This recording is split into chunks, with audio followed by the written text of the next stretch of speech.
Bonjour et bienvenue à cette nouvelle étape. Nous sommes à l'étape numéro 4 qui s'intitule À vos tablettes. Nous allons voir ici un nouveau cas qui est le datif.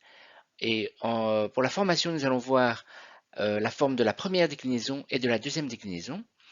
Et pour les noms, nous allons revenir sur la deuxième déclinaison en particulier. Nous allons voir qu'il y a également des masculins en ER. Et nous allons voir qu'il y a une deuxième déclinaison pour les formes neutres et qui sont en Première phrase, skolai jaunuai patent. Vocabulaire, scola vient de scola, scolai féminin, l'école. Janua, januai féminin, la porte. Patere, pateo, être ouvert. Donc, nous regardons notre verbe qui est patent. Nous regardons quel est le sujet. Nous avons deux formes possibles. Est-ce que ce sera scolai ou januai? Est-ce que c'est plutôt les portes qui sont ouvertes ou ce sont les écoles qui sont ouvertes? C'est plutôt les portes. Donc, ce sont les portes de l'école sont ouvertes. Je repère le verbe qui est donc patent et le nominatif sujet était bien januai. Discipuli ludi magistrum expectant. Vocabulaire discipulus, discipuli, l'élève. Ludi vient de ludus, qui veut dire le jeu, l'école. Magistrum vient de magister, magistris. Et ce que je signalais au début, c'est que nous avons bien des formes de la deuxième déclinaison. On voit bien qu'ici le génitif est en i, mais le nominatif est en er et pas en us, comme dans ludus. Donc magister veut dire le maître d'école. Expectant vient de expectare, expecto, attendre. On repère le verbe qui est donc expectant. On cherche le sujet. Donc ici, nous aurons les élèves. Donc les élèves attendent qui, quoi. On cherche un accusatif qui est magistrum. Les élèves attendent le maître d'école. Le verbe, comme on l'avait signalé, était expectant et le sujet nominatif est discipuli. Magistrum étant l'accusatif complément direct et ludi, le génitif complément du nom de magistrum. Phrase suivante. Intrat magister. Vocabulaire intrare, intro, entrer. Magister, on l'a vu ici. Donc, le maître entre, tout simplement. Nous avons le verbe qui est intrat et le nominatif magister. Scipulis silentium imperat. Vocabulaire silentium, silenci. Neutre. Donc, je l'avais signalé au début, nous allons voir des formes neutres. C'est bien un génitif en i, c'est bien donc de la deuxième déclinaison, mais ici, le nominatif est en i sont des neutres en latin. Donc, qui veut dire le silence, tout simplement. Imperare, impero, ordonner. Nous avons notre verbe imperat. Nous n'avons pas de nominatif sujet, donc c'est bien le maître d'école. Il ordonne quoi? Ici, nous avons donc notre accusatif complément direct, le silence, et on ordonne quelque chose à quelqu'un. Donc, nous cherchons un complément indirect, et ce sera discipulis. Il ordonne le silence aux élèves. Et donc, ici, nous avons notre nouvelle forme qu'on avait signalée, c'est un datif. Le datif permet de faire le complément indirect. Repérons les verbes. Donc, nous avons ici imperat, et nous n'avons pas de nominatif sujet, il est exprimé précédemment. Phrase suivante.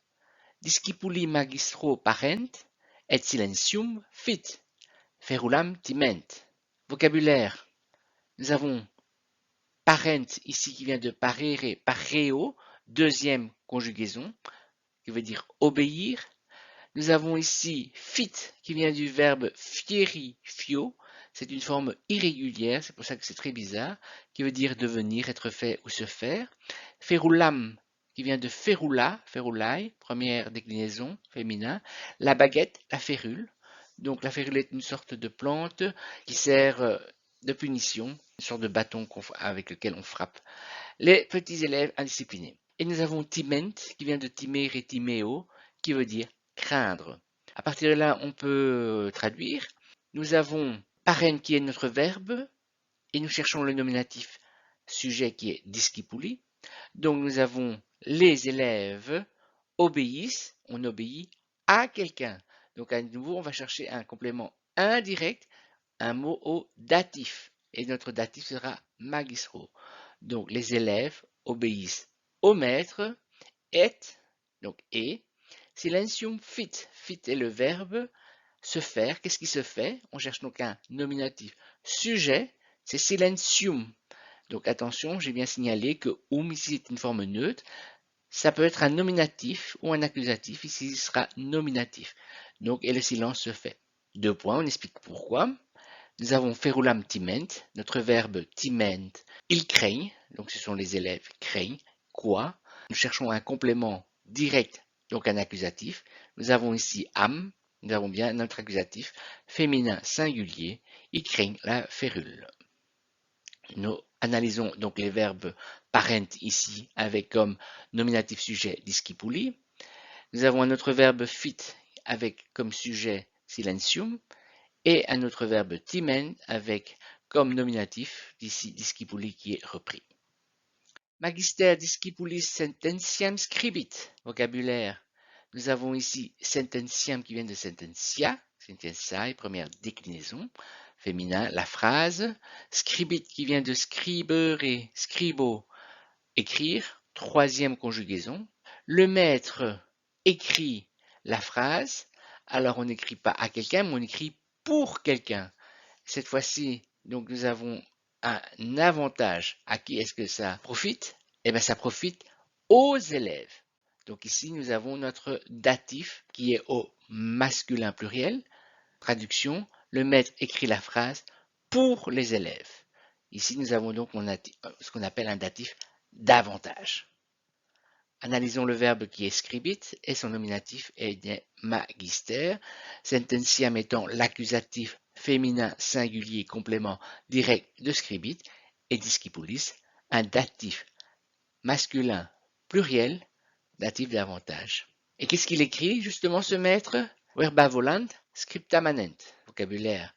Verba vient de verbum, verbi neutre. Donc comme c'est un i, c'est bien de la deuxième déclinaison, ça veut dire la parole. Et vous voyez que la forme a ici, c'est celle du neutre. C'est un nominatif sujet, puisque notre verbe ici étant volant, un mot au pluriel, les paroles s'envolent. Scripta manen, scripta vient de scriptum, scripti, l'écrit. Manere, on l'avait déjà rencontré, et il veut dire rester. Donc, les écrits restent. Les paroles s'envolent, les écrits restent. Une expression bien célèbre. Analysons donc les verbes volant ici, avec comme nominatif sujet verba, un autre verbe manent, avec comme nominatif sujet scripta. Pueri stilo in tabuli sententia scribunt. Vocabulaire, nous avons pueri qui vient de puer, pueri. À nouveau ici, nous avons donc un génitif en i, donc c'est bien de la deuxième déclinaison au masculin qui veut dire l'enfant. Stylo qui vient de stylus styli, deuxième déclinaison, le stylet. Nous avons in la préposition, qu'on connaît bien maintenant, plus ablatif. Tabulis qui vient de tabula tabulae, féminin, première déclinaison, la tablette. Sententias, on l'a déjà rencontré, et scribunt, qu'on a déjà rencontré avec scribere. Notre verbe étant ici écrire, qui écrit? Eh bien, ce sont les enfants. Donc ici, nous avons notre nominatif sujet. Les enfants écrivent quoi? Eh bien, ils écrivent les phrases. Comment? Avec un stylet. Sur quoi? Sur les tablettes. Analyse. Donc, nous avons notre verbe qui est scribunt, notre nominatif sujet pueri. Nous avons ici sententias qui est donc notre accusatif féminin pluriel complément direct de scribunt. Nous avons stylo qui est une forme à l'ablatif masculin singulier. Donc on avait dit qu'ils écrivent les phrases au stylet. Donc c'est un ablatif ici, un complément de phrase de moyen, au moyen d'un stylet. In tabulis, donc sur les tablettes ici nous avons la préposition in qui demande l'ablatif, qui sera tout simplement derrière et qui est tabulis. Ici nous voyons une nouvelle fonction de l'ablatif qu'on va donc ajouter à notre liste. Magister in abaco pueris numeros monstrat. Vocabulaire, nous avons abaco qui vient de abacus, abaki, deuxième déclinaison masculin l'abac. L'abac est une sorte de boulier ici, à la romaine. Alors, nous avons pueris qu'on a déjà rencontré, numeros qui vient de numerus, numeri, masculin, deuxième déclinaison, le numéro, monstrat qui vient de monstrare, monstro, qui veut dire montrer.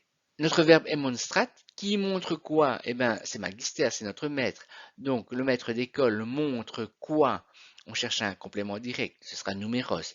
Les numéros, ils montrent quelque chose à quelqu'un.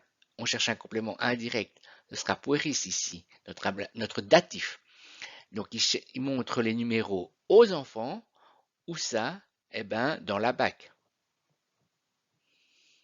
On analyse la phrase, donc nous avons notre verbe qui est monstrat, notre nominatif sujet étant magister.